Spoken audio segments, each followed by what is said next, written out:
Assalamualaikum warahmatullahi wabarakatuh. Dan kali ini kita akan mengisahkan tentang salah seorang sahabat Nabi, yaitu Abu Dzar Al-Ghifari, dukun yang menjadi muslim, revolusioner, dan gemparkan Makkah. Al-Kisah, Abu Dzar Al-Ghifari datang ke Makkah dengan sempoyongan.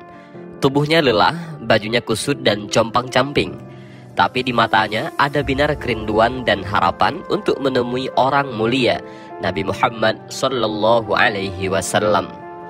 Nama asli Abu Dzar Al-Ghifari adalah Jundub bin Junadah bin Sakan, berasal dari suku Ghifar, sebuah tempat yang amat jauh dari Mekah. Bila mendengar nama Ghifar, kala itu maka orang-orang akan bergidik ngeri. Ini adalah sarang penyamun ataupun sarang dukun padang pasir. Namun Allah menunjukkan kuasanya. Dia membuka hati kepada yang ingin diberinya petunjuk. Entah dari mana Abu Dzar Al-Ghifari mendengar Rasulullah membawa ajaran Islam yang penuh rahmat. Hari itu dia datang menjemput kebenaran. Dengan keahliannya mencari informasi, ia mengetahui di mana Rasulullah tinggal dan bagaimana kondisi Mekah kala itu. Kala itu Islam baru diperkenalkan dan masih disebarkan dengan berbisik-bisik. Pagi harinya Abu Dzar mencari Rasulullah yang kala itu sedang duduk sendirian. "Selamat pagi, wahai kawan sebangsa." "Alaikassalam, wahai sahabat," jawab Rasulullah. Lantas ia meminta Rasulullah membacakan syair. Namun Rasulullah menjawab bahwa dia akan membacakan Al-Quran, bukan syair gubahannya. Tak dijelaskan surat apa yang dibacakan Nabi kepada Abu Dzar Al-Ghifari. Namun setelah mendengarnya, orang yang jauh-jauh datang dengan berjalan kaki itu langsung beriman dan mengucapkan syahadat. Baru setelah Rasulullah bertanya, "Dari mana Abu Dzar berasal?" "Dari Ghifar," jawab Abu Dzar. Bahkan Rasulullah pun takjub dengan Abu Dzar Al-Ghifari yang berasal dari suku Ghifar. Rasulullah tersenyum antara kagum dan takjub. Bagaimana tidak, Ghifar adalah sebuah kabilah atau suku yang tiada taranya dalam menempuh jarak, yaitu sangatlah jauh. Suku Ghifar menjadi tamsil atau semacam legenda dalam perbandingan melakukan perjalanan di padang pasir. Kondisi padang pasir yang keras dan gelapnya malam bukan menjadi halangan bagi mereka, dan celakalah kafilah yang kesasar dan jatuh di tangan kaum Ghifar. Kemudian Nabi Muhammad SAW berkata, "Sesungguhnya Allah memberi petunjuk kepada siapa saja yang disukainya." Ini menunjukkan bahwa jarak tempuh dan latar belakang suku Ghifar telah membuat Rasulullah kagum. Sementara Islam baru saja lahir dan berjalan diam-diam. Namun Abu Dzar memang tajam dalam melihat kebenaran. Ketika dia mendengar ada seorang nabi yang mencela berhala dan pemujanya, maka ia datang mencari dan menemuinya. Dilahirkan di tengah keluarga dan lingkungan yang keras, Abu Dzar dikenal tegas dan revolusioner. Jika dulu kaumnya keras dalam arti negatif, maka kali ini Abu Dzar menunjukkan keunggulan sukunya yang keras dalam arti positif. Sayangnya, saat itu keterus-terangan dan keberanian Abu Dzar Al-Ghifari belum pada waktunya. Namun keberaniannya sempat menggemparkan Mekah. Bisa saja apa yang dilakukan oleh Abu Dzar justru bisa membahayakan Islam yang baru saja lahir.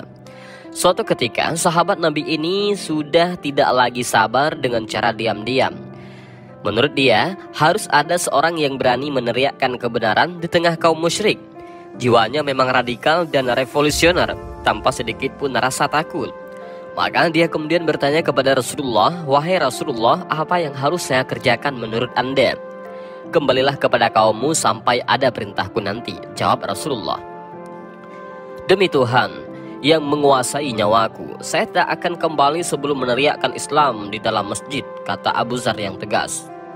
Kemudian Abu Dzar menunjuk Ka'bah dan berseru dengan keras, "Asyhadu an la ilaha illallah wa asyhadu anna Muhammadar Rasulullah." Maka gemparlah Mekah. Pembesar Mekah yang mengetahui itu langsung mengurung Abu Dzar Al-Ghifari. Ia lantas dipukuli sampai hampir mati. Lantas sekonyong-konyong datanglah paman Nabi, Abbas bin Abu Thalib. Dia kemudian memeluk Abu Dzar dan berkata, "Ada apa dengan kalian ini? Apakah kalian mau membunuh seorang dari kabilah Ghifar? Padahal selama ini kalian berdagang dan berkomunikasi dengan dunia luar melewati daerah kekuasaan mereka." Mendengar itu, pembesar Quraisy khawatir mereka akan diganggu dalam perjalanan perdagangan mereka. sebab jalur dagang mereka adalah wilayah kekuasaan kabilah Ghifar. Mereka lantas meninggalkan Abu Zar dan Abbas. Rupanya, dianiaya pada tindakan nekatnya yang pertama itu tak membuat Abu Zar kapok. Esokan harinya, dia melihat ada dua perempuan yang tengah bertawaf mengelilingi berhala di Ka'bah. Ia kemudian berdiri dan menghadang keduanya. Kemudian dengan sekeras-kerasnya, dia menghina berhala sejadi-jadinya. Hasilnya, Abu Zar Al-Ghifari kembali dianiaya sampai hampir putus nyawa. Nyaris serupa dengan peristiwa yang pertama. Abbaslah orang yang menolongnya lagi. Al-Abbas melihatku, lalu menabrakkan badannya ke badanku untuk melindungiku. Lalu dia menghadapi mereka dan berkata, "Tangkap sabi itu ataupun muslim itu." Lalu aku dipukuli sampai hampir mati sama seperti kemarin. Dan kembali Al-Abbas menghampiri diriku dan menabrakkan badannya ke badanku untuk melindungiku. Dan dia berkata pada mereka, "Sama seperti yang dia lakukan kemarin," kata Abu Zar Al-Ghifari. Melihat potensi bahaya sekaligus potensi positif keberanian Abu Zar, Rasulullah lantas kembali memerintahkan agar Abu Zar kembali ke kabilahnya untuk menyebarkan agama Islam di wilayah asalnya. Kali ini Abu Zar menurut dan segera berkemas. Terbukti kemudian Abu Zar mampu mengislamkan nyaris seluruh kabilahnya yang gemar merampok. Tak hanya itu, Abu Zar juga berkeliling ke kabilah-kabilah lain. Salah satunya adalah Aslam. Pada periode awal penyebaran Islam, Abu Zar menjadi sahabat penyebar Islam yang sangat berhasil. Rasulullah sangat menghargai dan menyayanginya. Dikisahkan sebelumnya, sahabat Nabi Abu Zar Al-Ghifari diperintahkan untuk kembali ke kaumnya, kabilah Ghifar, dan menyeru ke dalam agama Islam. Ini dilakukan sekaligus untuk meredakan tensi Mekah yang terlanjur panas usai kedatangan Abu Zar di masa awal Islam. Karena keterus-terangan dan keberanian Abu Zar Al-Ghifari, rasa permusuhan musyrik Quraisy semakin memuncak. Keberanian dan keterbukaannya harus diarahkan untuk hal yang lebih bermanfaat. Rasulullah pun mengatakan kepada Abu Zar Al-Ghifari, "Kembalilah ketika Islam sudah semakin berkembang dan semakin terbuka. Maka keberaniannya mengungkapkan kebenaran akan lebih bermanfaat." Setelah bertahun-tahun berlalu, Islam akhirnya semakin berkembang. Nabi Muhammad pun telah hijrah ke Madinah.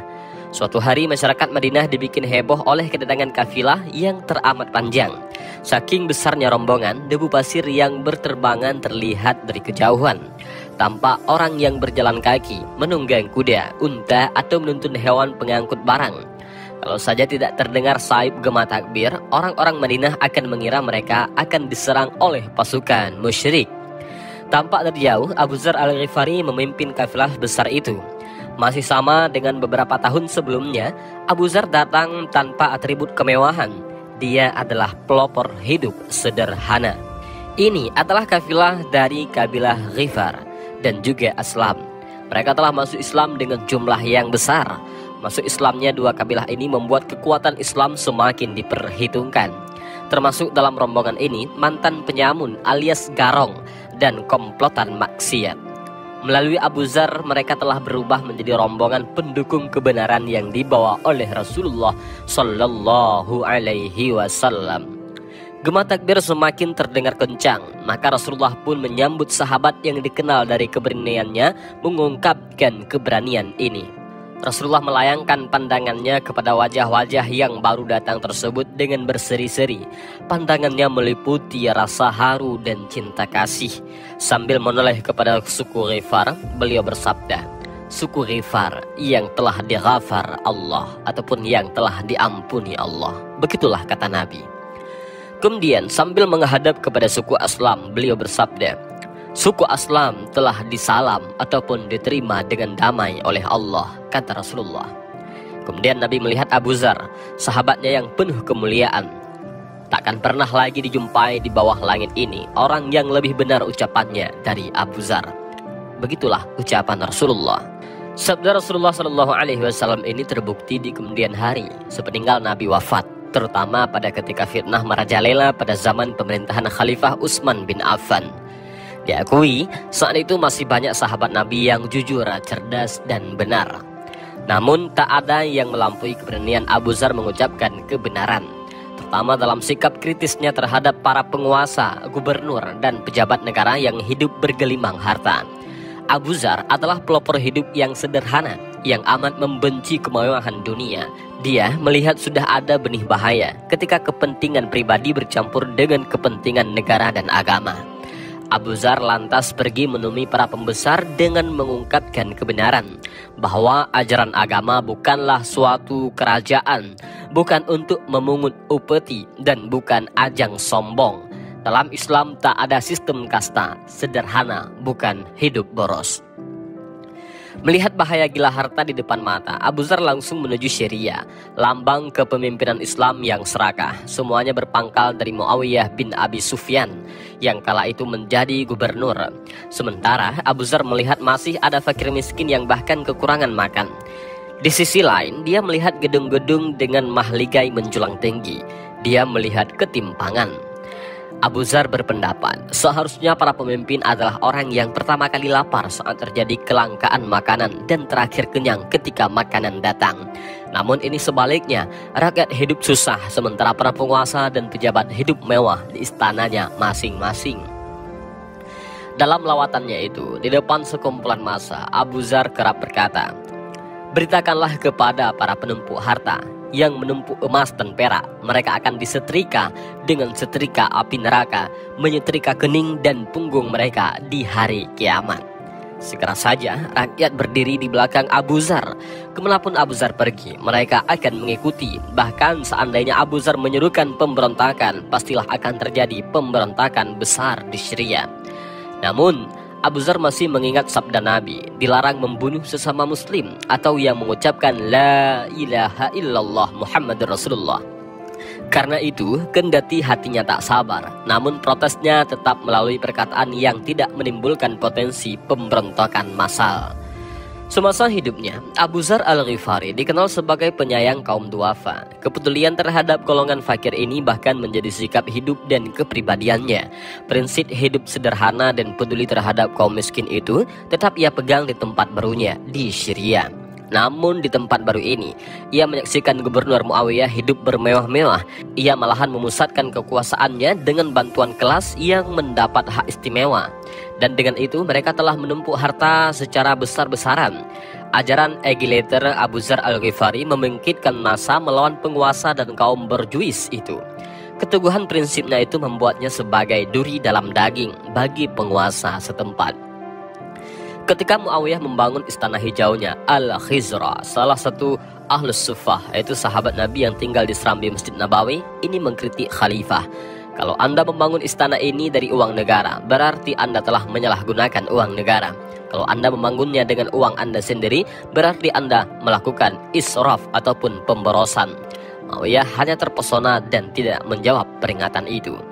Muawiyah berusaha keras agar Abu Dzar Al-Ghifari tidak meneruskan ajarannya.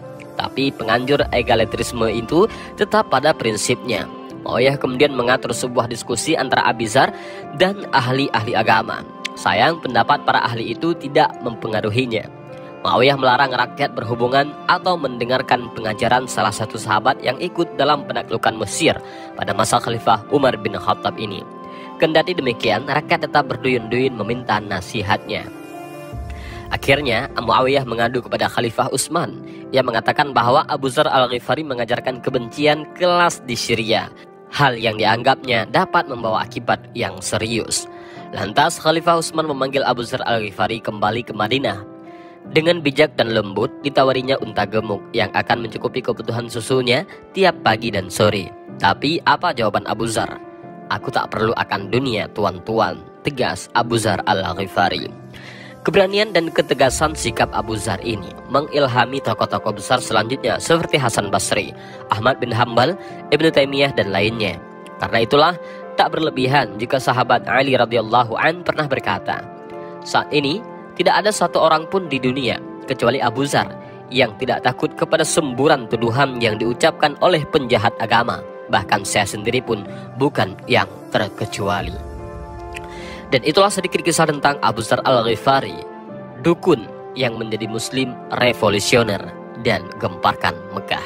Mudah-mudahan dari kisah ini kita bisa mengambil beberapa pelajaran, dan juga mudah-mudahan video ini bermanfaat bagi kita semua.